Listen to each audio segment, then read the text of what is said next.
12 of the NFL's finest quarterbacks have left the comfort of their stadiums and luxury suites for the adventure of a lifetime. These gridiron heroes are used to leading their teams on the field, but can they outplay, outlast, and outthrow each other in the ultimate survival challenge? You leave everything you have for the guy beside you. We find a way to win the game no matter what. Let's go, baby. The stakes are high and the competition is fierce. Only one can claim the title of the ultimate survivor. Who will rise to the top and who will be sacked? They wrote me off. I ain't right back, though. That's the problem. I ain't right back. Let's go. This is Quarterback Island. Yes, Yeah. we are back on Island Time. It is Quarterback Island for the first time during the 2025 regular season, and I hate to see it, but we might be writing off Geno Smith again. I am here in the Chris Wesseling podcast studio, and I am joined by an esteemed group of Quarterback Island voters, Steve Wyche, Jourdan Rodrigue, and back from another island of Ireland, That's right. Colleen Wolfe. Back from Dublin, Ireland. I have my sweatshirt on. Yeah, it's been great. Yes, for everyone listening on audio, the Trinity College sweatshirt. Yeah, they don't really wear college sweatshirts over there, but I wear college sweatshirts. And even though I didn't go there for classes, I did go there. I don't. Yeah, The campus is not a big- beautiful. I sort of put myself in the mind of many different Sally Rooney characters. You know, from normal people, conversations with friends. It was beautiful. I bought a similar sweatshirt for my wife. Did you see the Book You of like it? Kells? I did see the Book of Kells. It all happened, but that's not the island we're talking. Okay, right. No. Right. We're talking about Quarterback warmer. Island. And there were some trades in the NFL today. We're going to get to those later. We're going to get to the TNF preview as well a little later. But for anyone who's joining us midstream, Jourdan, why don't you explain what Quarterback Island is and how we got here? Quarterback Island is both a place and an idea. It is the place for the quarterbacks who most define the sport right now. There's lots of movement on Quarterback Island.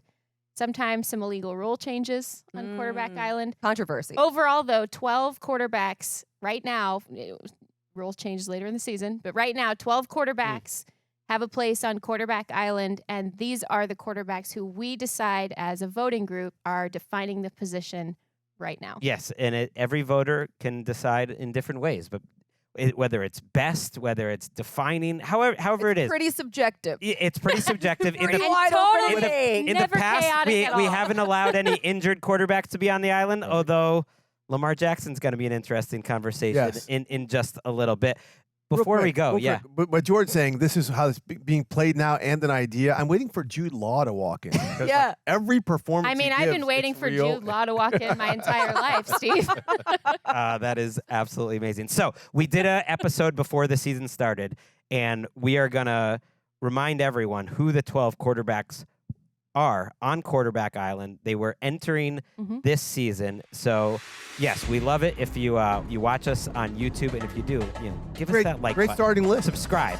And the group to start the season was Josh Allen, Joe Burrow, Lamar Jackson, Patrick Mahomes, kind of the big four there. And then it was Jared Goff, Jalen Hurts, who was controversially left off the island at the end of the regular season last year, and he stuck it to us. Jayden Daniels, Dak Prescott, Baker Mayfield, Justin Herbert, Brock Purdy, and C.J. Stroud were the last two on the island.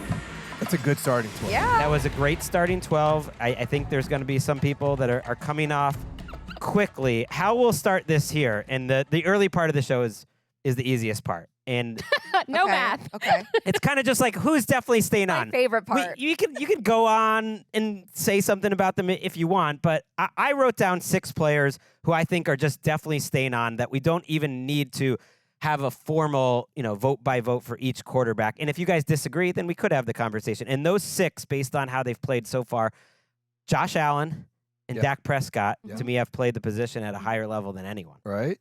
Patrick Mahomes, Yep. he essentially just lives on Quarterback Island, and he's playing fantastic. Baker Mayfield, Yes. who Oh, Yep. yeah. very often been a controversial topic in this room. To you. Slam dunk. He's no longer renting on the island. He- I think that he's buying. He is just there. And then Justin Herbert and Jared Goff, Mhm. they started the season on the island. I think they've played at a consistently high level, and ultimately, I don't think there's much debate over those two guys either.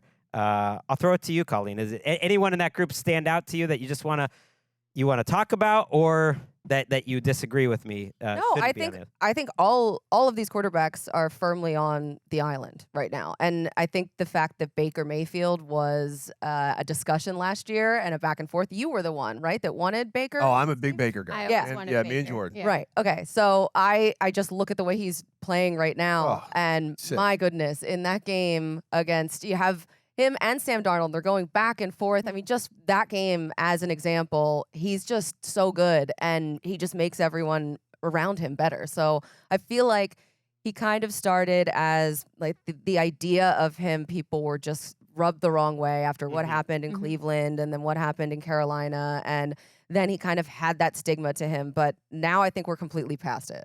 Yeah, I agree. No, you don't think so, Greg? No, I think so, but I think he's got some of that gunslinger to him as well, where he'll have games, but it is working right now. Yeah, and even, I mean, honestly, we saw a couple games where it maybe wasn't working for him personally last season, but the team still plays through him. Like they take on his sort of on-field persona that he has, and that to me is also the mark of a defining quality of a quarterback. I agree. I think Baker, maybe as much as any of these quarterbacks, get extra in terms of the intangibles. In terms of we're talking about defining the position right now. I mean, last season he did finish the season. It was only 10 quarterbacks, and he was one of them on the island. This season, I mean, having 4 game-winning drives to start the season, like when you think quarterback in 2025, like he is right at the very top. Well, and here's the other part, right? There's only like 2 or 3 guys who are like, okay, if they get the ball with a minute and a half left, you got a shot, right? It's usually like Patrick Mahomes, Josh Allen, and the guy who plays quarterback in Pittsburgh, Greg's favorite player. But he's a good clutch player. Baker's in that category now. I want to drop in another name because you and I both talked about a quarterback who I think is on autopilot now, and that's Jared Goff. Okay, change coordinators, change position coaches, tweak a little thing. He is doing it. I mean, and they are so creative with some of the things they're doing. These halfback passes, some of the creativity, the flip to Amon-Ra, and they're doing this. It's so, when you think about all the changes he's gone through, the different OCs he's gone through from Jeff Fisher to everything to now, again, he's got the game on autopilot. I salute Jared Goff and the way he is adjusted. And now, to me, he's one of the premier quarterbacks in the NFL. He really is, because if you even just look at total EPA, he's top 7. EPA per play, he's top 7. And then passing EPA, number 1. Yeah. Weirdly, it's gone under the radar, and Michael David Smith of Pro Football Talk wrote about this today, or else I wouldn't have known it, that they're on pace for the 2nd most points in NFL history. The Lions are easily the highest scoring team in the league right now.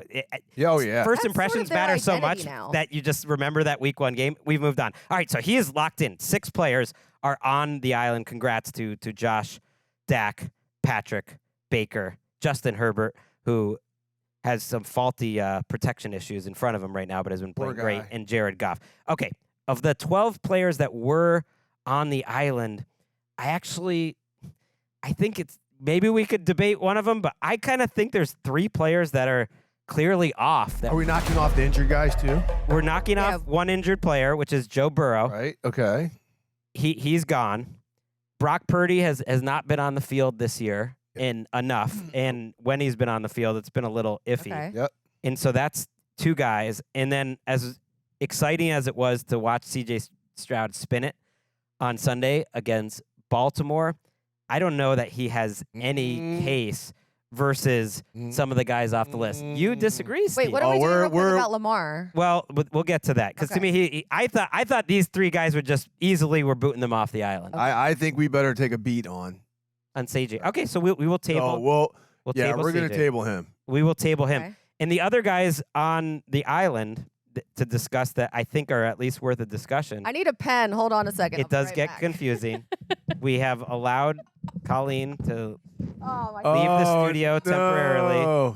She's got the headphones in her ponytail. That's a producer right it's there. It's a beautiful high ponytail. Ariana Grande. Oh, this is Okay. podcast. Yes, Kaliana Grande is back. Kaliana Grande. I said She hasn't left. Ariana Grande. That's Okay. so much worse. All right, orders restored. I'm a professional. Let's go. Okay, the other guys on the island who I think we could table and have a deeper conversation in a little bit, it's up to you guys, would be Lamar Mm-hmm. because of the injury. Right. Jalen Hurts. Mm-hmm. Jayden Daniels missed a couple games. Hasn't been playing. I think it's at least worth talking about. We can talk about him, but And then CJ. Let's have the CJ thing now because I want to open up some spots to start this thing. And he is one of my favorite quarterbacks ever. I have to just admit it. He just is. But he was piloting the worst offense in the league through 3 weeks. And even if it's not all his fault, I think when you start comparing him to the players that are on the island, even to Hurts and Jayden, who we're talking about here, and then the list of players that we'll talk about later, and they're not surprises. You know, Danny Dimes, Stafford, Drake Maye, Jordan Love, Sam Darnold. Like these are some of the names. I don't think he's been in the class of any of those guys this year, and so I think it's just time for him to take a step back. I think the math could math him, but I do think he is worthy of discussion because I don't think discuss him. I don't think he's played poorly. He's got to knock out all those other guys though. I don't think he's played poorly. I think he's had some garbage drops from his receivers. I think his offense was a quizzical mess until the last couple weeks. Sure. Okay, so again, we talking about the guy who's played the position best. You know, again, that's why I think the math can map him. I'm willing to stand down on CJ if we just think the other guys are playing better, which is a legit possibility. But I mean, he's still playing his tail off. I have no doubt, or I don't question, what he's putting into it, and I don't question that this is on the right track now moving forward. I mean, Houston looked a total mess on offense to start the season. Some of that was the quarterback, too. I mean, it was mostly the offensive line, no run game, and no receivers. But there are a couple of things that popped in the preseason where it's like, yes, they are giving him more control at the line of scrimmage. They are giving him more autonomy to change things and to call protections and to do these types of things that he was really hamstrung by because he can do these things. We saw him do it at such a high level in college, and then it starts getting taken away from him. Okay, now you're starting to understand what all this looks like together, plus feeling out your new offensive coordinator and all of those things. That's going to take some time. I don't think he's on the island right now because I have 4 names here that I think are playing better than him that aren't currently on the 3 names that are currently not on the island. But I also think that this is a guy who we can almost be sure that he will play his way back on. But for now, I would probably take him off. I could see the mathing. It was an incredible performance, too, against the Ravens. Yes. But ultimately, we've only had... we can no longer use them. Right. We've only had 5 X out the Ravens. Thing. Like, how much are we taking away from playing the Ravens defense without almost the throws were entire pretty, though. They were. That kind of analysis always bothers me a little bit because it's like he still was throwing into some really tight coverages. Yeah. Like, if you go watch that game, it was a beautiful game. But yeah, it can help him build confidence. But I can't ignore the Bucs game. I can't ignore the Jaguars game where he was. And I think he's on the right track. I'm calling a vote. I don't care. Wow. We're going to call an early vote and not table. I vote no on CJ Stroud. No. And if you're No means he should not be on the island? Yes. And Steve is voting yes I'm as a ready. protest vote. It is a protest vote. I just wanted That's to a open smart up. play, though, Steve, because I know you know that the math will take him off. That's what I mean. Oh, no, I've got a long you got memory. The good, Oh. you Okay. got the good PR. right, I don't want to hear some stuff I later in think the CJ season. Stroud. We've crossed 3 players off the list. It's Joe, CJ, and Brock. We'll table Hurts and Jayden. Because Lamar's such a unique case, I guess we could just bring it up now. What is your... I don't know what to think about Lamar. Because in the past, you had said, Jourdan, we had a soft rule. Injured players can't really It was a pretty hard rule. be on the island. It was a soft Okay. It wasn't really a In- soft rule. In Lamar Jackson's case, we know he's returning relatively soon. He sounds unlikely to play this week. Then they have a bye. Then they have a bye. The full expectation is he would be back after the bye. He has played 3.5 games at an In elite MVP-ish level. Yeah. level. Yeah. He is Lamar Jackson. I do think different rules. Like if Well, so here's the thing, Greg. That's a Yeah. 3-week So here's the window, thing. though. But They're not playing. here's the thing. Because we decide that with the next quarterback island, what this next window is. In 3.5 games, that's almost our full sample size of what we're evaluating right now. And I think Nailed how it. many games has Jayden Daniels missed? 2? right. Right? And we did that More. with Justin Herbert 3? last year when the rule was initially set. Justin Herbert was only out for like 3 weeks. Yeah. And so for me, I am fine keeping Lamar on, Yeah. but by actually the same reasoning, I don't know that Jayden can't- Daniels stays on because he's just missed more time. It's kind of an incomplete. I say we And- take Lamar off based on the rule you designed last year. I think it's a Take him hard, off. fast rule. Yeah, we take him off because last year, remember, Justin Herbert, we didn't put him on at the beginning of the season, and he only missed, I think, 2 weeks with He that did. ankle. He started out off because he didn't Yeah, start 'cause he the was hurt. season. That's what I'm Correct, saying. because he was wounded. It was Yeah. like an ankle injury or whatever. Yeah. But he was on 3 weeks later. So I'm just saying, if we're using But he's that- not Lamar, you know. And he didn't put together some electric performances already. Well, he was It is tricky. Ravens Well, I had. think the two actually that we're discussing here, because it's either or to me, not both. Well- is Jayden and Lamar, because they both, only one of them has played well enough to be on this island despite the injuries, and that's Lamar. And I Do you think Jayden Daniels' performance not Coupled with don't the put words in my injury. mouth, Greg, is a factor, though? is combined, to Colleen's point, combined very heavily with the fact that he's missed more games than Lamar. It's a weighted grade here. And I think in the beginning of the season, watching the Commanders looked a little loose. Now I think this offense is going to be humming down the I stretch. thought he played great against the Chargers in the second half. Like, Yeah. the second half Yes. of that game was kind of peak Yes. Jayden Daniels. But to finish the sentence that I was just saying, at the beginning of the season, like I just thought their entire operation looked too loose. And that was everyone, including the quarterback. And then they started getting, that rhythm back with Terry, and then Debo got more involved, and the run game started getting off the ground, and everything started clicking better. Now, all I'm saying is if we are going to factor in the injury question, he has missed more games than Lamar. That's all I'm saying. Is like, Right. if I don't know that But Lamar's we have, still out. So, yeah, it is all tricky Yeah. to think about because Lamar, and then he has the bye week for what that's Your worth. honor. Let's just table one, it. one of you two honors. We'll table them for now. We'll table them, and then see how the math works. So for now, Lamar, Jayden Daniels, and Hurts Ooh. are tabled because I think we should talk about Hurts. Let's just go through quickly who's definitely off So that's 5. and see if you guys Well, disagree. That's 3. We have so far booted 3 people off the island total, and then we've tabled another 3. So 6 people are locked in. Right now we kind of have 6 open spots if you would consider Lamar and Hurts You and want to go Jayden through spots who open. is not on the island? Let's just go through and see if you guys disagree, just to cover the quarterbacks of it all. like okay. for sure not. Yeah, for sure not. Yeah. In the NFC, these are the starting quarterbacks right now who would for sure not be on the island. Jackson Dart, Carson Wentz for the Vikings, Michael Penix, has had some moments, but certainly not elevated to where I think he's having a discussion. Right. Bryce Young, overall a little disappointing start to the season. Spencer Rattler, he's doing better than expected. And then when you talk about the mathing, I don't think that Kyler or No. Caleb Williams No. really have a case, even No, though okay. no, Oh wow. one is Okay, debating I that. thought maybe someone would. No. No. Because some of Caleb's we would sound crazy. traditional numbers are pretty good, but I'm with you guys. We would Yeah. sound crazy. Okay, so But they're we're all factoring in numbers, tape, all of that, injuries, all. they're all off. Yeah. In the AFC, the players I would say are definitely off. Tua with a rough start to Yep. the year. Mhm. Justin Fields hasn't happened. Yep. Dylan Gabriel just got that job. Cam Ward. Geno has had 3 of the worst games of Just terrible. his career. Although last week when I How you went, doing with all that, Greg? Oh. I mean, I'm doing fine. The Raiders are in trouble. That's for sure. Trevor Lawrence is interesting because I kind of think he's playing worse this season than usual. Until Monday night. But even I thought he played bad Monday night. even in minus that 2 game, it was a amazing little throws. up and down. Minus those 2 gorgeous throws back to back that he made, and then some of the run plays. I mean, you can count. This is the thing that is infuriating with Trevor Lawrence. You almost want him to play this like berserker type of football because that's the way that these big plays start to Clemson, happen. Trevor. Clemson. Yeah, you almost want Right. to cut him loose, and like you also accept the fact that like some real sloppy crap's gonna happen.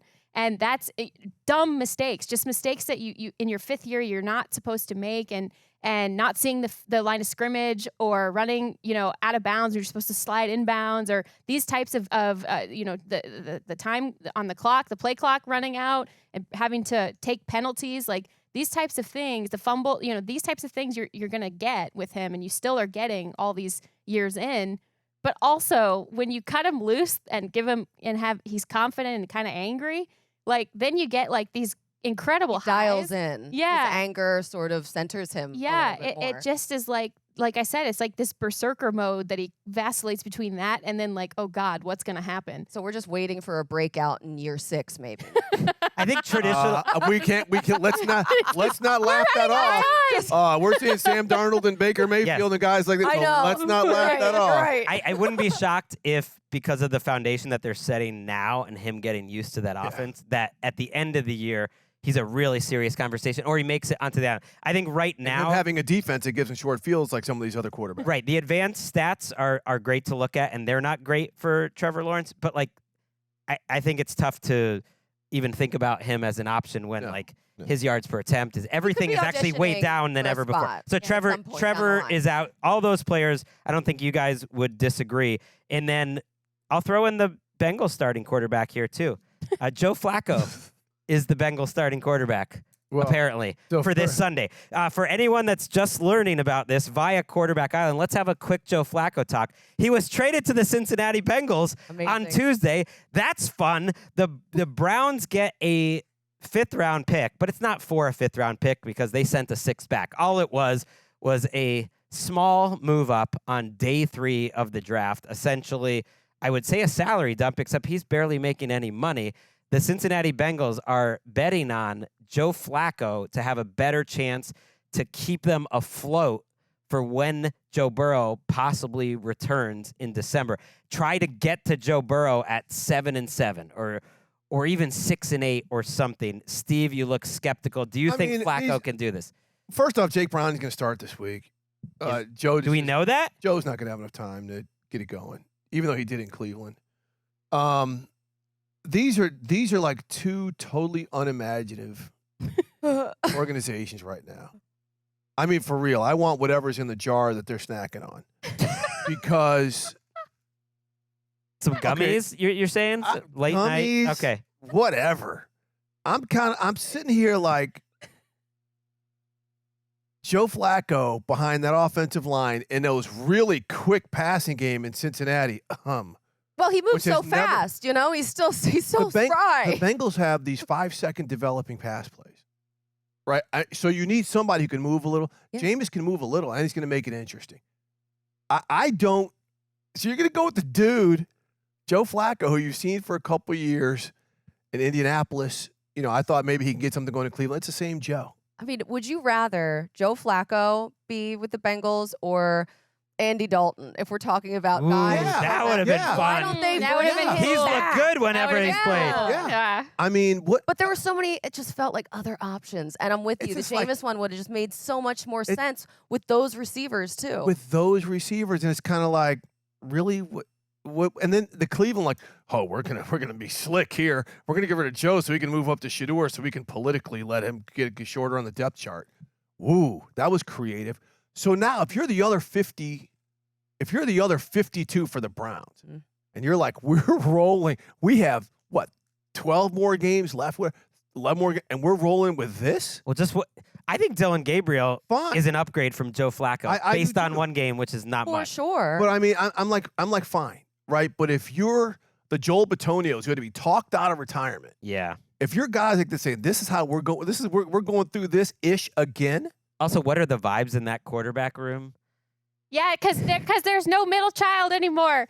Joe Flacco's not in there breaking up any of the kind of awkward. I don't know if they. I mean, I can't presume. There's been some statements that just seem. There's no middle child anymore. Less than ideal. Shedeur Sanders is listed as the number 2 quarterback. Maybe they'll bring in a veteran at some point. It is really funny to me, by the way, that Bailey Zappi is also in that room, who was kind of famous in New England for absolutely campaigning to get Mac Jones benched. They didn't get along. It's just man.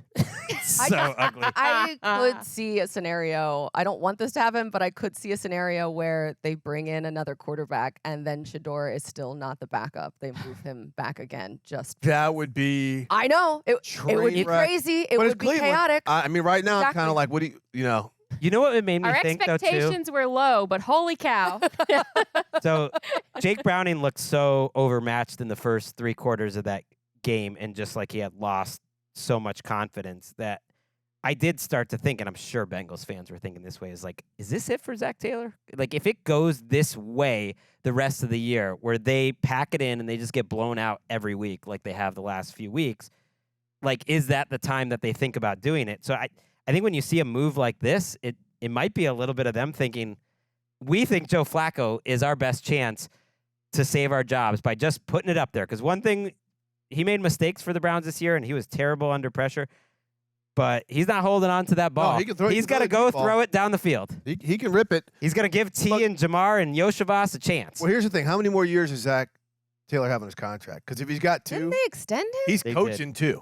They do not fire coaches with time left on their deal, so he's good. I like the concept of not giving up on this season in the middle of Joe and T and Jamar and Trey Hendrickson's prime. So I just don't necessarily like would the hate quarterback that. they choose. Correct. That's why I hate it. Like, go get somebody who's got some type of pedigree. I didn't even think about Andy Dalton.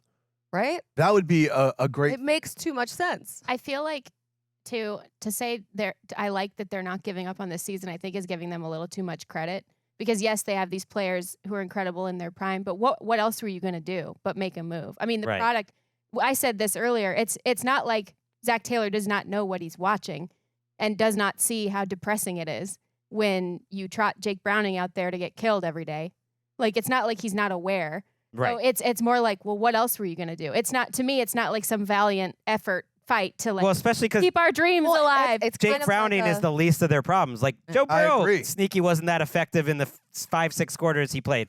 Joe Burrow is a superhero, and so that means that everything around Joe Burrow, whether it's the coaching, especially the offensive line, the running game is one of the worst in NFL history, and the defense has never gotten any better. So Browning's taking all this heat, but when he was in a better situation a couple years ago and maybe got a little, just caught a hot streak, like, it looked better. But now they're one of the worst teams in the NFL, and so are the Ravens. What a world that we're living in. Let's put a pin in all that. Let's take a quick break, actually, now, and then let's get to the good stuff, which is nominating some players for the open spots on quarterback island.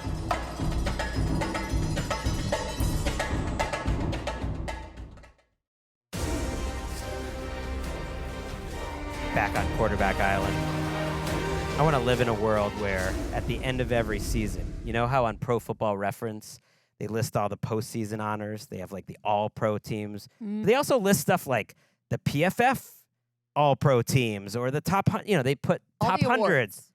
We should have end of season quarterback island resident as one of the things. Sweet. We should send it to the players. We should send some type of award Yes. to the players. A little. We'll print it out. There has been lot some of talk A of living sending to the players. I don't know what, a little piece of a palm tree or something like that. That would be Get beautiful. it sponsored, And Greg. so Get it that's sponsored. We'll go that's outside why, and like, grab them from the back. Someday Gino will be like, yeah, it was rough in Las Vegas, but he shows his kids. Look at that. End of season resident 2024. Look at this 4-foot high Quarterback Island. in my backyard. I planted that, kids, back when I was made. I can't wait till Dylan Gabriel gets to show it to his kids. So we basically got 6 spots available. Like, we tabled 3. They've been cautiously maintained by Lamar Jackson, Jalen Hurts, and Jayden Daniels, but we definitely have 3 spots totally available. There was one name that to me actually didn't fit on the list of guys that I think have any chance to be nominated or are definitely off. So I'm just going to start by voting no, but just mentioning Bo Nix. He's not played well enough. My guy's not this there. season. He's on his way. I But just felt bad Not just yet. saying that, like, you're on the definite nose, but he hasn't played well this year. That Eagles game was kind of a great way to end the game, but he was the problem for 3 quarters in he's that got game. the Jets over in England, baby. That- He's going to that start will help. making his way. That will help. I think That boat's leaving the pier. because he's in such a good situation, I think he might have a case by the end of the year, but not happening right now. Why don't we Bo Nix just call his boat the boat. oh Oh, wow. There you go. Sorry. There you go. Like AT is under, Sorry. not capitalized. Let's go, Colleen. Why don't you throw out a player that you want to nominate for Quarterback Island? Okay. I would love to see, I think Sam Darnold. Oh, yeah. Onto the island. Guys, I'm back on the Sam Darnold. I've never left, She never actually. left. I never left the bandwagon. I'm also back on the Colts bandwagon, by the way. She never Just left let that you know. either. Kind of left that. Like, She never left. No, never have. But Sam Darnold has been Absolutely. playing so well, and I'm so happy for him because it's like he had that terrible ending in Minnesota after such a great season, and then he went to Seattle, and now he's still continuing on that larger sample size that we saw from his time with Kevin O'Connell and the Vikings, and his numbers back it up too. So I think he absolutely deserves a spot. 1,000%. I mean, Jackson Smith and Jigba's that's a Pro Bowler right now, and him and Sam have something to go on the way. Yeah. He's distributing it to the tight ends. Yeah. The running I game. think he's is an opened up. All-Pro, maybe. Not that it really matters 5 games into the season, but I was like, JSN, yeah. I think JSN would be my first team All-Pro wide receiver. One Him of the and two. Buka. Yeah. It's crazy. How about that, my It's- guy? It's incredible. And what I really like about what the Seahawks are doing this year, and Sam is really thriving within this as well, is they're staying patient, even if their run game is not necessarily as efficient, which for the first few weeks of the season, it really Getting wasn't. there. But like Steve and I talked about before, you could see the theory behind it, and they would not quit using it. They wouldn't quit trying to stabilize and continuing to run those plays because they know that it helps stabilize the quarterback and it gets their play action passing game going. He is thriving in a heavier personnel offense, 12 personnel, 2 tight ends, sometimes 21 using a fullback. And it's just cool to see how I just love how the hair stands up on the back of your neck when you talk about using a fullback. it. You are like, oh. I know. Okay, listen, Jude Law and a fullback. Oh Those my are my God. two. That's my wish list. Hey, right you've there. never seen them together. Robbie Oots. Darnold would have been one of the guys, if he was on the island, that I would say we don't even need to discuss. I think he was need to discuss easily the Okay, first one. No, I like discussing because he's love it. earned it. No. I think he's playing at a significantly higher level so far than he was in Minnesota. I think he's being asked to do more in a way when they do drop back. They do limit him on some level. Like he will have the fewest pass attempts of anyone that makes it onto Quarterback Island. So in a way that is helping to protect him, but he's just that's throwing the point. dimes. He That's doesn't. the He point. doesn't. Yeah. He doesn't need to be protected. No. We saw it last year when he had to throw it 45 times in Minnesota. He's fine. Some And of the throws he has made, like when he gets his spots and he has, the autonomy to kind of go through his reads and he has hit some throws. Oh man, This Under right pressure. here. Yeah. Yeah. Too. Like It's- a lot of more creativity out of him this year. Yeah, and I like that he's not pressed to have to make that play every single time. Like that's what I love about this offense in Seattle is how much balance it has, and it's also like they've built just like a human wall in front of him. Whether or not they're always going to be great in pass pro, they've been shaky a little bit with their run blocking come along the last couple of weeks, like you mentioned, Steve. But like it's massive tight ends. It like I said, it's the 21 personnel when they get that going. It's their running backs are huge and been pretty solid in pass pro as well. Like it's just it's all about settling him and allowing him to pick his spots where he is maximizing his comfort level, and I really like that because he thrives in that. He's All only right. going to get better, guys. Kubiak bloodline. I mean, Voting yes or no Yes. around the room. We have yes, 4 come on. yeses. Easy. Okay. Yes, for what it's worth, I decided to look at, just write it down for spots of different advanced stats and plus the PFF grade. And Darnold is in the top 4 of everything. Yeah. Yeah. He's- Like He's first, number 2. The numbers second in are wild. QBR, first in PFF, first in the EPA completion percentage over expected, 4th in Football Outsiders. You didn't even have to dig that deep. Crazy. No, have I to didn't. dig that I just like to see it because compared to every other quarterback in the league, he actually had the most consistent across the board in every way you can measure it. All right, Steve, why don't you? Okay, I'm not going for necessarily a slam dunk. Okay. right? I'm going for the alley. I want to see if you guys hoop it. Ooh. So Darnold is on, by the way, as He's the on. 7th Yes. player on, Okay. and we have 2 totally open spots. Since my guy Bo Nix is not on, Yeah. I'm going for my other young fave, Drake May. Mm. Oh. Now Greg's neck, the hair on his neck is Drake starting to May- stand. Look at his smile. Oh yeah, let's go. I mean, Well, I'm just surprised he brought him out so early. oh no, let's go there. I mean, we did it last time. I just think the way he is leading, he is playing. We know we also, Josh McDaniels isn't going to try to overdo it on him. Josh McDaniels overdoes it on everybody per game. He's handling everything. You're seeing receivers now. Stephon Diggs is getting healthier. He's playing at a higher level. Their running game is working, but he has got that Baker Mayfield stuff to him. And I've talked about it since I saw him get his butt kicked over in England. He's got something to him. And you're seeing it get better and better.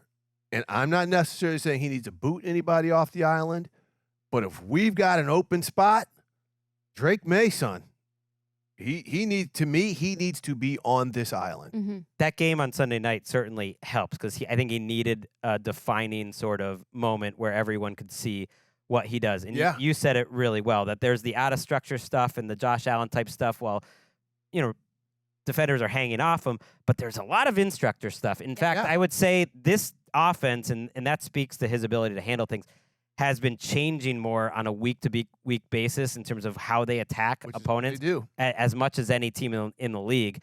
And it's amazing that he can handle that. He's playing well enough to overcome their turnovers.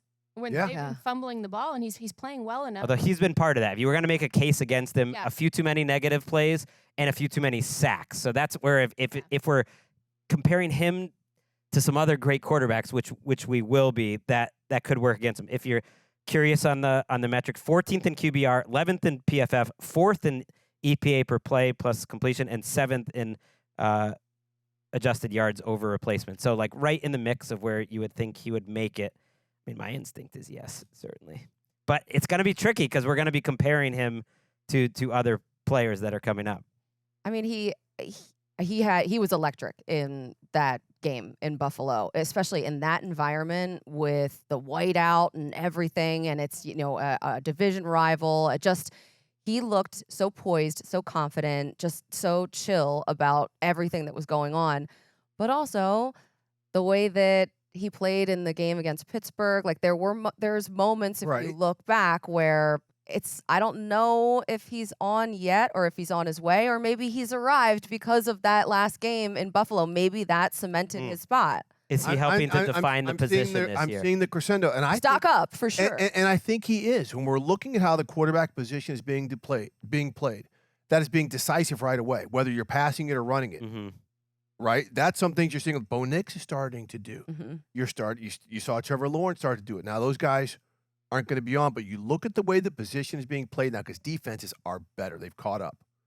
Right? You're not seeing a ton of necessarily pressures. You're seeing a lot of 4-man fronts, stacking 5-man, not necessarily on first down, and quarterbacks are figuring it out, and he seems like he's one of these guys who's figuring it out. And he's forcing the opponents to play more zone because they're so afraid of his legs, which opens it up. I was talking to Ollie Connolly last week about that off air, just that so much of the defensive game plan against Drake Maye is a living fear of how he's going to run downhill. Yeah, I remember back, that he's getting these comps already, and it's certainly coming off of the game that he just had with Josh Allen on the other sideline. I would not necessarily one-to-one comp them, but remember back many years ago at this point when we saw everything with Josh Allen, and we also saw some of the erratic decisions, and we saw some of the mistakes and the plays.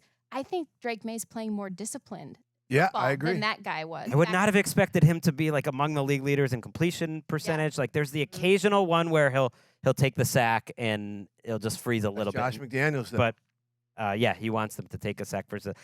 Do we want to vote on him? The trick is we're going to be like, would we take him over Jayden Daniels, for instance, 2 second-year players? So I would just. Would we take him over Stafford and Daniel Dimes? Like all these things are going to have. Stafford, you're going to have to think about that. I will say, like, I'm also, and this might just be me personally, but I'd love to hear from you guys on this. Like, I'm weighing in Jayden Daniels missing games. Yeah. That's the thing. Yeah, I think that's fair. That's why I would vote specifically. That's why I would vote Maye over him because I'm weighing in. All right, let's vote then. I'm also projecting forward, and I'm looking at the Patriots' schedule to see how he will Ooh, do. that's and not Nice fair, call. but Nice it makes call, us. though. they have smart. the Saints coming up, the Titans, the Browns, the Falcons, the Jets. Like, Schedule helps. I mean, the Browns aren't a You got to say your vote out loud, Colleen. yes, I'm going to put him on the island.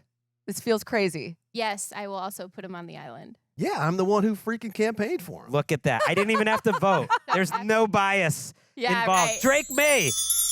Wow. Good hosting there, Greg. Who knew he would be achieving the highest honor possible I hope in we his don't regret career this. so early? No, we'll be fine. All right, Okay. Drake Maye is on. Both him and Sam Darnold have joined the island. Darnold on for a second time. Was off and on throughout last year, and he's back in 2025. Sure is. We've got 8 players totally locked in. Good. Jourdan, why don't you nominate someone? Well, you're about to have 9 with 9 because Matthew freaking Stafford is getting my nomination. yeah. I know you're all shocked. You're all so surprised. Oh, Easy. this chick's talking about Matthew Stafford again. Won't she ever shut up about Matthew Stafford? No, I will never, ever quit that guy because if you go and watch some of the throws that he has made, yes, he's had some bad quarters. He's had some bad halves. But overall, through the first 4 weeks of the season, he is playing at among one of the best Absolutely. quarterbacks in Yeah. the league right now. He is up in the top 5 in EPA per drop back right now, just purely looking at statistics. But if you look at the arm angles are still there, the no looks. I mean, that game against Indianapolis, watching his mic'd up and some of the angles that they were able to showcase more clearly of the throws that he was making, and then going back and watching the all 22 of the precision that he was able to place some of those passes with. And Puka Nacua is on track for a record-breaking season, not just because he is one of the best, if not the best receiver in the NFL right now, but also because number 9 is getting him the football. Yeah. At any type of plane-bending, brain-breaking throw that you want this guy to make. Oh, and then he's feeling it because he will talk smack to you in your face right afterward. Don't effing look at me. Don't effing look at me. After he hits a no-look touchdown pass against the Indianapolis Colts. I mean, he is playing outstanding football. I feel like this will be unanimous, but I just had to have my spiel. Yeah, I mean, NFL leader in passing yards. Yeah. He makes calling a game so much fun for Sean McVay. Yeah. You know, you think about if Yeah, so maybe, hey, don't take the ball out of his hands on Oh my on fourth God. and 1. What are we doing?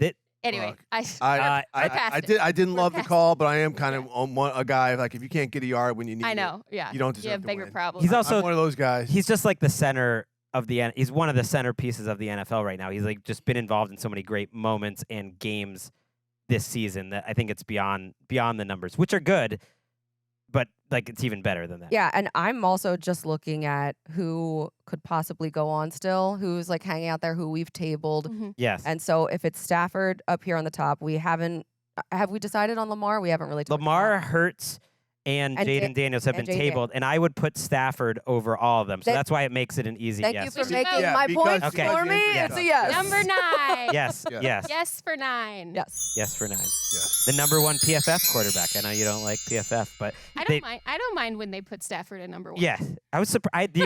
He's like, great. They're great. He's I great love- across the board in the advanced stats, except for like adjusted EPA per play, where he's 15th. I'm curious, like what goes into that, but everything else, he's electric, and he just is obvious, I think, right now. So we have 9 quarterbacks on the island. Okay.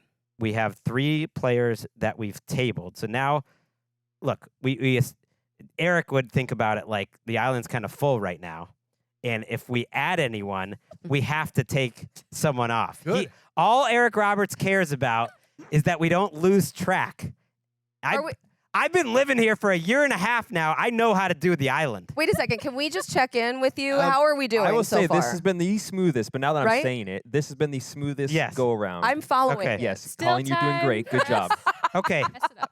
Okay, the trick is if we do put someone else new on the island, that means we are accepting that someone else has to come off, or we figure it out. I think some of the injury discussions we were having Yes. should absolutely factor. Okay. There's a major name. Yeah, there's one more I mean, name. come on. There's a couple more names to discuss, but I think there's one more name that I will voice Who is it? strongly, and it's Daniel Jones. I Yeah, knew it's it. about time. Yeah.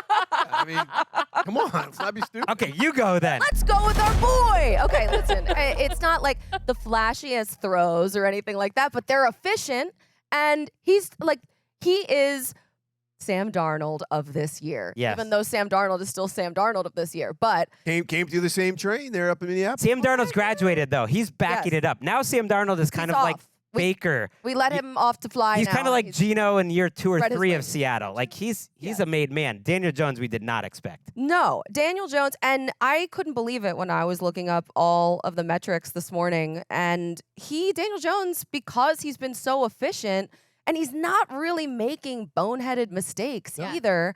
He's in the top of so many of these categories. He's playing so well, and the fact that they're 4-1, the Colts.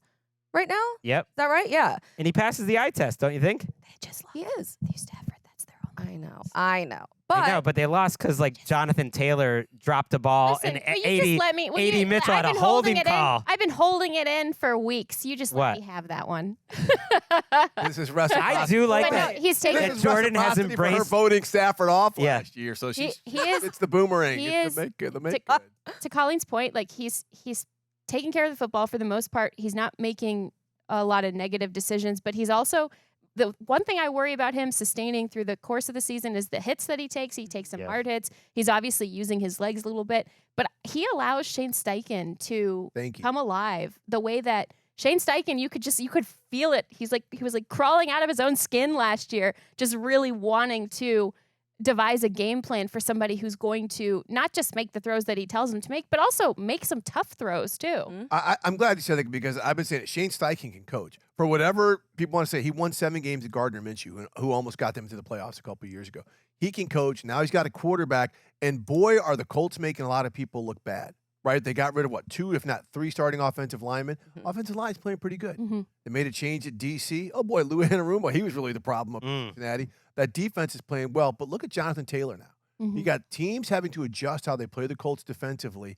And boy, that Tyler Warren pick at tight end's looking really smart. Perfect. Yeah, he's Bears the perfect. fans are like, Yeah. He's been incredible, and the numbers do back up. He is first in ESPN's QBR. He is first in FDN's defensive yards above replacement. He's 9th in terms of PFF and 6th in like EPA. Total Like EPA. either way, it's all in the top 10, and a couple he's right there at the top. And more than anything, like when you think about the first 5 weeks of the 2025 season, obviously surprises are going to stand out more than like what you expected. To me, the fact that we're talking about Daniel Jones at all, like, Good for him. like I that's know. such a huge surprise. Yes, on Danny yeah, Dimes. Yes. Indiana Jones. He doesn't like it. He's no fun. He doesn't like it. He's on. What a world that we live in. He's gonna have so much fun on this That island. Danny Dimes. oh, he's the party guy. Let is your, on. let Everyone's your gonna hair grab it. down a little bit. Everyone's gonna grab it. Let your hair down a little bit, Pied Daniel. Piper. Okay, there's only one other player that hasn't been tabled that I think is worthy of at least discussing, Mm-hmm.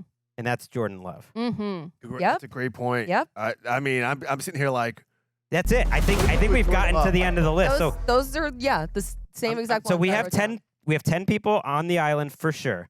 We've tabled Lamar, Hurts, Jayden, and Love. That's 4 players. So two of those 4 are going to get on the island, and 2 will not be. So I think keep that in mind when we're going through these 4 players. well, I mean, I'm with Jordan. I think if Lamar didn't play last week, he's not going to play this week. Then they have a bye. That's 3 weeks. He's shelved, and this using the same rules we applied to Justin Herbert at the start of last year. And that we would He apply doesn't to qualify, Jayden, and too. that we apply to Jayden. Yeah. Like, they don't qualify because of that. I mean, We need and to kick it's someone off to tricky, make though, room for because- Stafford. It Because and Lamar is Or for- different.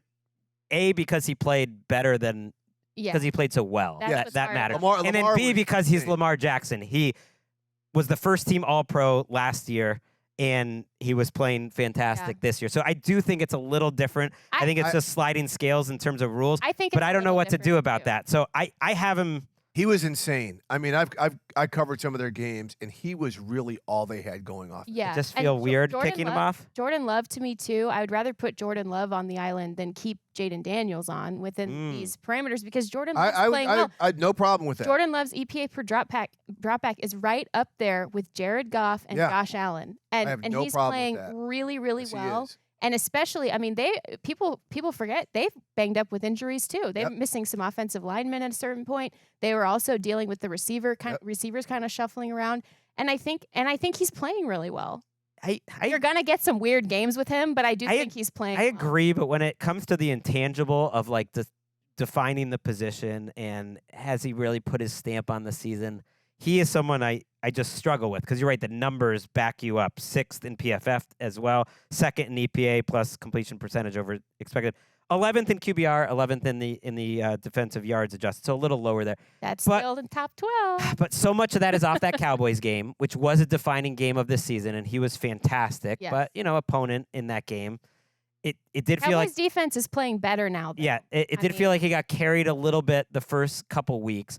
And so when I think of, like, defining the position this year, I would have a hard time with... I think him versus Hurts is a very interesting I think so too. Let's talk about so too. Jalen freaking Hurts. All right, yeah, because That's a I hate good- don't tell anyone this, but I think we might have to kick him off. Really? I don't know. I just when I look at the performances and even the numbers and even just the dysfunction that is happening right now in Philadelphia with that offense, they have no identity. Their identity should be the running game and Saquon Barkley, and then everything else builds off of that. But because with the new offensive coordinator, it just feels like it's so erratic. Every week you're having something different and you're having receivers that are upset. You're having it's not, I feel like the quarterback in Jalen Hurts, he's not the one that, even though their record is so good right now, I just don't think that he is playing as well as he could.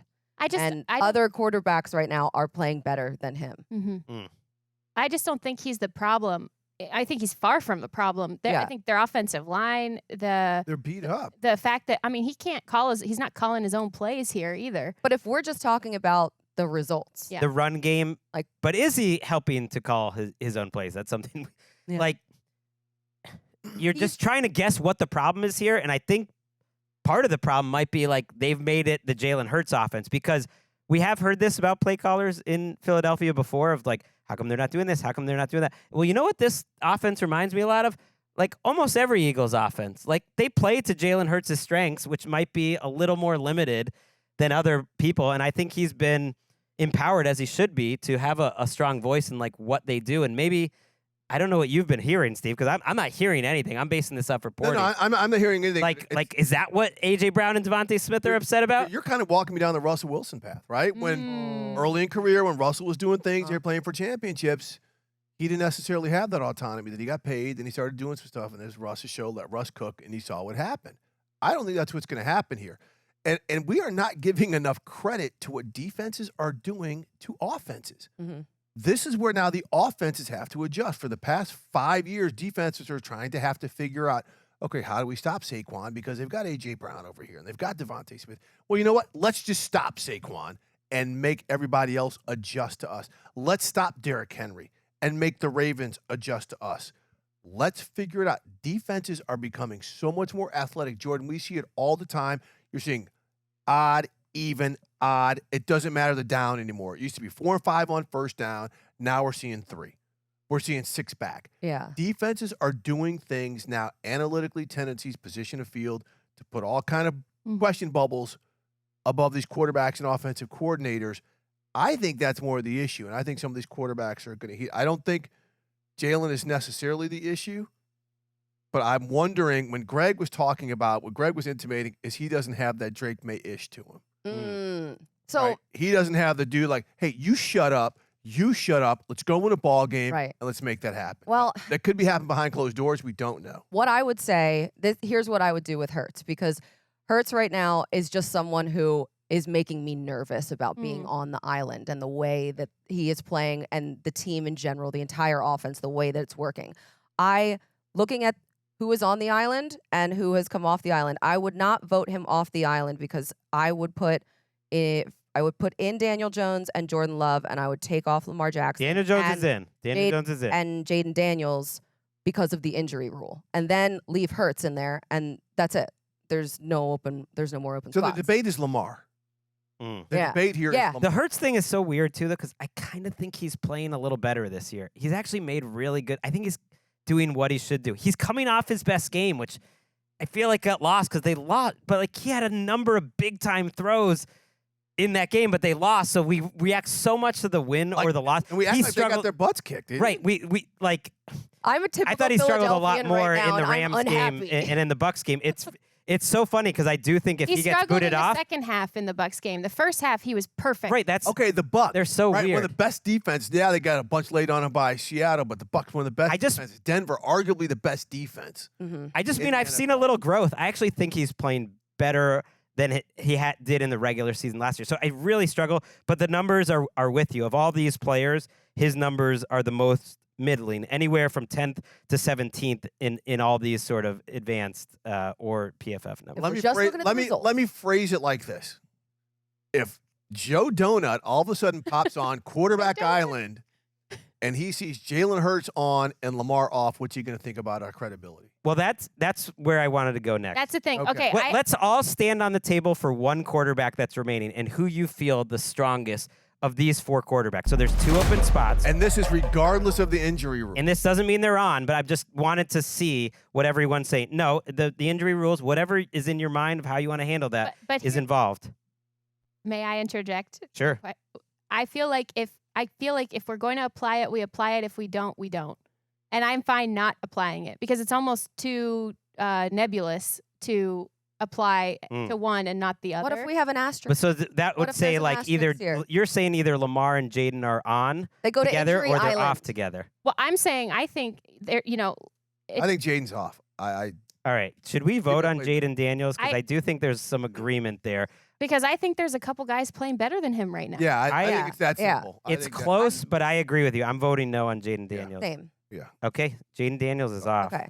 He's going to make us look bad for this one. I love it. I want him to. Yeah. I want him to look like We want to be the motivation. Jayden's off. Jayden Daniels. Which means we have Lamar, we have low on the list. Jordan Love, Mm-hmm. Those 2, right? and who else? It finally happened. It finally happened. What No, do you mean? This is And it's very just down to clear. those 2. Wait, let Colleen cook. Wait, Colleen's Jalen. got it. Let Colleen cook. Jalen. Or That's it, Jalen that's Hurts. it. That's it. Or Jalen. Yeah. So we have one spot for Jalen Hurts, Lamar, or 2 spots for Jalen Hurts, Lamar, and Jordan Love. That was it. Okay. I So we feel have 2 I spots feel the for three strongest. players. I'm just curious. This is not binding, but I just want to get a feel of how the room is feeling because I don't know. Like of those 3 players, who do you want on the most, Steve? Between Jalen Hurts, Lamar, and Jordan Love, who would be your number 1? I am applying the injury rule because Okay. when we decided last year that Justin Herbert was not going to start the season Fair. because of the ankle injury, even though we know Justin Herbert's one of the best quarterbacks in the NFL, Lamar can get back on. Right? Okay. So I would say Jordan Love because he's healthy, he's on the field, and he's playing well. Mm-hmm. I am adhering to the Jordan rule. But I think that when we put this out there for the people to see, Yeah. there should be some type of asterisk that they are on injury island Okay. right now. What about you? Who would be your top one? I recognize my own hypocrisy here, but it's Lamar for me. If I'm It is for me, looking too. at it, I just for feel like throw, Lamar breaks the rules. I don't care. well, if Well, you you're, if asked- you're going to okay. soften it, if you're going to soften it, it's absolutely Lamar. Oh no, it is Okay. a soft rule. All right, let's is a vote. soft rule. Let's vote. Let's vote on Lamar. I vote yes on Lamar Jackson. I just can't do it. I can't take him off the island when I know he's returning. I'm not I going to love have how everyone Greg- come after me for this. I mean, obviously he's a great quarterback and he should be on quarterback island. You are. By the way, not enough space taken. Colleen was like one-man show manning this game when we all lost it there for a second. I got she it. had it. Yeah. I have by the it way, here. By You're the the way, best. I want to make sure that's clear. All right, you went to Trinity College, so I also think that it's really funny that Greg asked me for my opinion, then waited until I almost nodded the affirmative, then jumped right back in because he knew someone was going to agree with him. So, Wait, What- Love that. what's going on? love that. I feel like Jordan is tired of doing the It's show with not, me it's as well. not, it's not just the reality. Yeah, Remember how she started? It's not just the reality; it's the idea. It's the idea. So she's That's hanging. true. She's hanging over you. Yeah. should we vote on Jordan Love versus Jalen Hurts? That's what it Oh, came wow. down to. We have one spot left That's a good one. on quarterback I island. mean, I gotta say, I don't have a what are we? Who are super we? strong feeling. Where are you leaning? Well, I'm going to keep Hurts on the island over Jordan Love. That is where I'm leaning to. But it's tough because But the I d- numbers suggest that he should not be on the island. Maybe But maybe I'm reacting to last year where we didn't have Hurts on for so long, and he's not playing amazing. But I do think to make QB Island, you have to almost put no doubt to it. Like you have to do what Danny Dimes or Drake May. You gotta like just it's be either a hell balling yes out, or a hell no. balling out so much. Like the tie goes to the guy on the island. And to me, this is about a tie. Ooh, new rule. I love it. I don't know. I love That's it. how I No, feel. I love it. That's a I good love way to it. There's think a about new it. rule. The tie goes to the person on the island already. That's Also, it's Jalen Hurts. Like, he is defining the position in a way, whether you like it or not. Yeah. Yeah, we got to have, the run game, the tush push, all that. So we're What about you? So we Well, have. we haven't heard from Jourdan and Steve in terms of this debate. He was in on Love. I was. So it's really up to Jourdan whether we're at a deadlock, Hurts versus Love, or whether Jalen Hurts stays on the island. Well, either way, it's Jalen Hurts because the tie goes to the guy on the island. Okay, or let me just throw this out there. What if it is Jalen Hurts? Or wait, I lost. She was almost there. I almost had it. Oh, I got it back. What if it is Jourdan Love versus Drake Maye? Well, I'd put Maye probably. I'm going Drake. Yeah. Okay, all right. okay. Good- No, that's a good good thing. question. Good That's a good question, thing to though. bring Yeah. up, to not assume that Love Yeah. is behind Right. all those guys. Yeah. Because we put Maye on, we put Dimes on. We put Darnold on and Stafford. Maye would be the last guy. He would be my 11th guy right now. I So would you say were so. right to say that, Yeah. to suggest that name. I would have him behind Dimes and certainly Stafford and Darnold so far. But the last spot, Jourdan Love, just make us feel something more. Do more. I have a feeling he's going to be there. But should we call it? So who are we voting on? I think it's going Let's to be vote Jalen on Hurts. Jalen Hurts. I vote yes on Jalen Hurts. He stays. I'll vote yes. Oh, I've a been resigned yes. I feel like this was Yes. begrudgingly. I don't know. We kind And of. not can we reopen begrudgingly did it. not can we reopen the government? That Uh, was the help of negotiation. Right there. Oh my god. discuss that amongst yourselves while we take a quick break. We have reached the end of Quarterback Island, the second episode of this season, and Ooh. let's go over We're all sweating a little bit. I Who loved this episode. has I made mean, it. I followed. I loved it. I mean, we need customs and TSA to get to Quarterback Island. Josh Allen, you're still on the island. Air Dak traffic Prescott, controllers. you're in the MVP mix. You're definitely on the island. Baker Mayfield, you're one of the first people we knew were on the island. Patrick Mahomes, I see you. You're making Chiefs yeah. football fun again. Herbo, Goff, we can count on you. We absolutely love you. Sam Darnold was the biggest no-brainer Yeah. of all the guys to jump on the island. That's growth, not just for him, but for me. Matthew Stafford, easy one. Danny Dimes somehow was not a heavy conversation. Drake Maye is on the island. And yes, even though you're hurt, Lamar Jackson, you are there. And you can Doctor. talk with Jalen Hurts about what it's like to play in Super Bowl. Can I make one? Multiple. Can I make one observation? Yes. There's a quarterback we did not mention one time. All show. Oh, no. A- This is my A-Rod. nightmare. A-Rod. He was supposed to be on my long this list. is my nightmare, says Greg. He was. I did not put him down on the ones who were definitely off, but he was definitely off. I looked at his name and put a question mark next to it. I've got a hollow bubble. No bubble, nothing. We left, No we left him in the dark. He's guys. coming off a nice game. You saw him in Dublin. Yeah. Coming off a nice I game. know. There- I mean, there they were looked 3 like a games completely before different Team. They were They 3 looked games good. before that. Just throw it up to DK. Maybe they're just like getting going now. You know. Here we go. Let's Greg's talk exhausted. a little TNF and a couple trades quickly after the break. Back on NFL Daily, the Eagles and the Giants have a lot to live up to in terms of taking a primetime spot, making it your own. That Bills-Patriots game was a great primetime game in the end. And last week's Thursday night game, the Rams-Niners game was the game. One of the best games of the season, I think. And then the Jags and the Chiefs. Great game. Just days, Jourdan, after we spent an entire segment, an entire show, naming the Jaguars kind of the unofficial team of NFL Daily, but calling them the most messy, fun team in the NFL. love They that. showed up and they made it happen. Like, that game was so fun. I don't know if Giants-Eagles is going to be that fun. Yeah, I never rule out weird stuff happening. But this, it's weird watching the Eagles right now. We mentioned this earlier in the show. They're banged up along their offensive line. Saquon Barkley. He's going for 200. Yeah, reportedly, yes, going to play, but feeling some knee soreness earlier this week. It's a short week, obviously. That's tricky. Psych job. I love it. He's excited. Hey, I Giants, love it. I got a sore knee. Yeah. So when I pounce you for 200, I'm like, oh, yeah, my knee feels so sore. And their run defense is so bad. Yeah. The Giants. So you have Saquon going in there, playing them for the second time. And yeah, this is like a perfect matchup for him. But their running game is so bad. It's so crazy to think about. Oh, And they're slump busters. They might be. It's the interior of their offensive line. Tackles are great. They're fine. Yeah. Lane Johnson looked back to being himself. But Cam Jurgens admit he's playing banged up. He's not playing well. Landon Dickerson has a million injuries. He might not play in this game because he has the ankle injury. And then Steen. And you just think about the identity of what the Eagles have been over the last 10 years, really. And it's like this offensive line, and it's their pass rush. And they're they're not in the top 20 in the league right now in terms of quarterback hits or pressures from Greg, a four-man pass rush. One in the trenches. And that's the whole Eagles thing. So there is something about like all the negative attention on the Eagles kind of makes sense to me because I think they're searching a little bit for who they are. Well, I mean, look, we saw the Chiefs go through it, right? It's like whoever's on top, okay, what are the flaws? We saw the Patriots go through it for years. What are their flaws? Oh, they're starting 2-2 or 2-3, and then they go ahead and march it on. I think the Eagles, again, they're nicked up, but they're going to be just fine. And it's Thursday night, though, so you can't count the Giants up. You know, everyone thought the Niners were going to get 10 because the Eagles have spotted. legitimate flaws. Yeah. Well, and everyone thought like the Niners were going to get 10 spotted last week with all their injuries coming here to L.A., and they came in here and they showed up. So you just don't know what's going to happen. I expect the Eagles pass rush to. I mean, I feel like Jackson Dart is just going to be under pressure all night long, especially because he doesn't have Malik Neighbors or that's a rough one. And Jermaine Illuminor has been out of practice this week. Granted, it's Tuesday. It's tough to know. He's quietly had one of the best years of any impending free agent contract. He's playing really well at right tackle.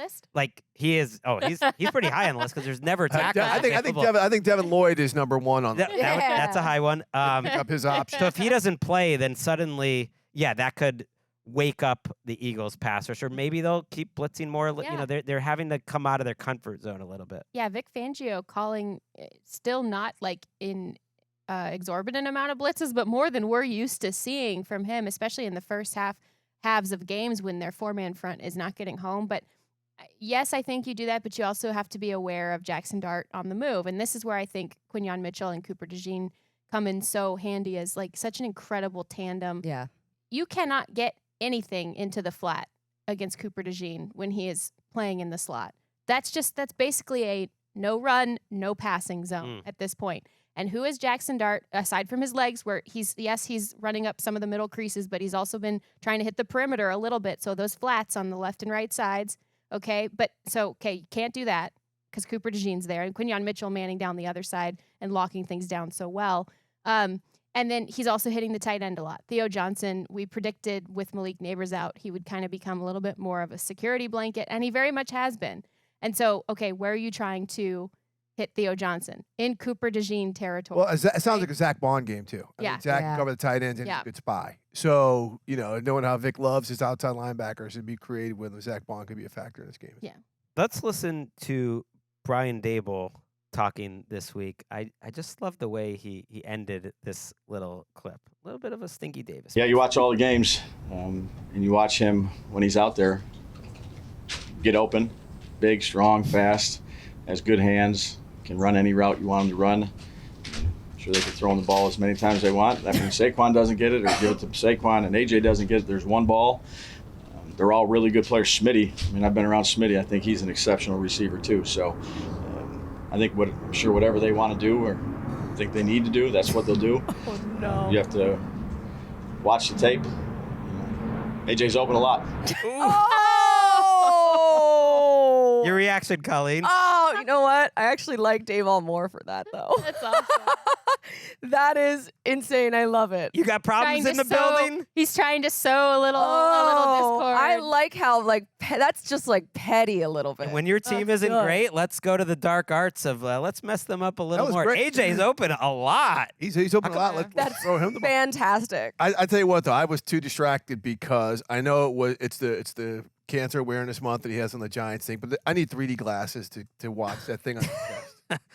Yes, another invitation to check out the YouTube just so you can see Brian Daboll's. Absolutely. And look, there will be open. He will get open against That's the what Giants I'm saying. too, if they protect be careful him. what you wish for because the Giants secondary is completely outmatched and outmanned by this group of receivers. They would outmatch and outman most secondaries in the league should they decide to throw the ball down the field. They got to protect, against Abdul Carter, who continues to be on fire, and so to block up those. Thibodeau's played better. But honestly, they kind of did it pretty well against the Broncos, who have maybe the best 4-man pass rush in the league. I don't think pass protection was the problem in that game, and so yeah, I think we could see some A.J. Browns on the field. Is there a metric, by the way, that measures receivers or pass catchers who are open? Yes, but it's not reliable because of. Really? I mean, Depends on what you consider open. Like, no offense, next gen stats or... people. There is separation score from ESPN. There's how open you are, but it really depends a lot on like what your role is in the offense too, where you are and scheme. So it's tough. We're not there yet. I don't think we're there yet. I am curious to see how, our guy Jackson Dart looks in this game. There was a lot of hope balls. That's what I call them in the game in New Orleans, where it was just like, and he's taking too many. I don't know what's gonna happen, so I'm just gonna hope and I'm just gonna throw it up there. And and Brandon Staley plays the same defense as who? Vic Fangio. Because they had a beat, and that works maybe if you have T. Higgins and AJ Brown. No, that's not going to work with these Giants receivers. Like hope balls don't really work to these wide receivers. Yeah, and then another, I guess, security blanket, although like a very angry and violent one emerging for Jackson Dart is Cam Scadaboo. Yes. Who someone said on social media that he runs like the Kool-Aid man, bursting through the door, which now I can't. That's perfect. Unsee that. So he's playing. Both of these guys are playing without regard for their own lives, essentially. I love it. Jackson Dart and Cam Scadaboo, which is what the Giants, I guess, they need it, right? And that's part of the game, of course. But Jackson Dart specifically is taking too many hits already. And Cam Scadaboo, I don't know how sustainable his particular style of play is. He's taking too many hits, which is weird to say about a running back, but this looks like he's like looking for hits. Like extra hits. Don't expose your numbers, and he exposes his numbers. Yeah. So just something to keep an eye on. Him in the past. 7's a lot, but I do like a championship team to respond after. We got Jalen on the island. He's lost. Yeah, Jalen's one I gotta do it. Stick up for us. Okay, that's Thursday Night Football. Just quickly, as we were taping, we had a very surprising trade come down. Odafe Owe, the first-round pick of the Ravens 4 years ago, is going to the Los Angeles Chargers. Steve, what was your first reaction when you saw this? Well, my first reaction is fascinating. Alohi Gilman is going back. Alohi Gilman, the safety's Ravens. going back. But this has an addendum to it. Earlier in the day, the Ravens signed C.J. Gardner-Johnson, second safety, who didn't play last week for the Ravens, Kyle Hamilton. This is telling me that maybe something's brewing with Kyle Hamilton injury-wise. If they go back and they get two veteran safeties, a younger one and an older one, one's going to add a little spice to the defense. C.J. Gardner-Johnson, who did not play well or fit in Houston. Yeah. But you don't go to the Ravens kicking that noise. How many weeks is he there?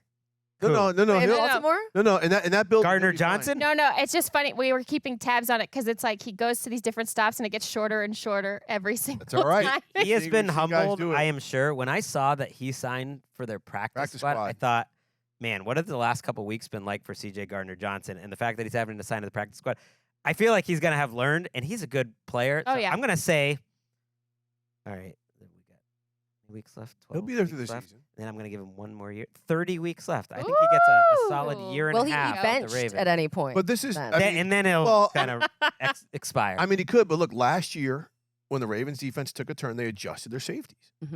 Right? They sat Marcus Williams. They brought in Ardarius Washington, who's hurt, pulled a Achilles before the season, and their defense got better. They adjusted Kyle Hamilton. Maybe they think they can, reset in some way here. They've got bigger issues. Because when I watch the Ravens, to me, it's not schematics.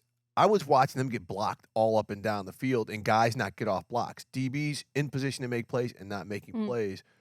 So I think maybe adjusting like this. Oweh's a good player. So Owe had a little brotherly love, too, because it's the Harbaughs and then that front office comes up from out of the Ravens. Yeah. I think they both know that they're trading players they're not completely happy with.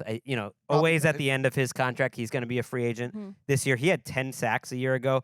But even in that season, I think he's viewed as an inconsistent player. Like, he can get washed out a little bit in terms of the running game. And in general, like, been a very up and down throughout his career. He doesn't have any hasn't had a lot of pressure this year. And to give up a first-round pick pass rusher that's a pretty strong statement that contract year 2. It might be some cap clearing stuff, knowing that the Ravens got to clear some space. And the They Chargers move early when they're going to move. They move Yeah. And the Chargers have like no pass rush right now Yeah. whatsoever. They also got I mean, it's Thule and who else? that's it, a 5th round pick in the deal. So Oweh goes for a 5th for Gilman and a 7th. So it's a trade back essentially, and that's saying that Oweh has more value in the trade. But just kind of fascinating to see Welcome it. to LA. It almost feels like at first I was like, are the Ravens giving up on this season? But no, the Gilman part. Jesse Minter, I mean, again, they run the similar schemes, so Oweh will fit right in. Yeah, and Jesse Minter needs a player who has the potential that Oweh has in order to maximize what this defense actually can be and rush the way he wants to rush. Then his coverages can deploy the way he wants to deploy them. We haven't seen the same version of this Chargers defense of late. No. Things change fast in the NFL. If you had told me that, the Ravens are It's wild how much it changes. 1-4, trading a pass rusher off the worst defense in the league. We'll see. I mean, the Browns trading Joe Flacco. He's got to get to Pittsburgh, and then he will complete the set. Okay, so we did Quarterback Island a little later than probably we would have because I was overseas. Thank you for your patience, and that extra time I think helped to get Drake Maye on, so I'm happy. Congratulations to everyone who made it to Quarterback Island. We will do another Quarterback Island episode in about 4 weeks. Okay. I cannot wait. One of my favorite days of the season. We will be back on Wednesday. We're back to the normal preview shows. Double-barreled action from the Chris Wesseling podcast studio. Maybe we'll have some funky trades. Tuesday's really the day for trades in the NFL. Get excited. Quarterback Island. It's always Island time here in the Chris Wesseling podcast studio.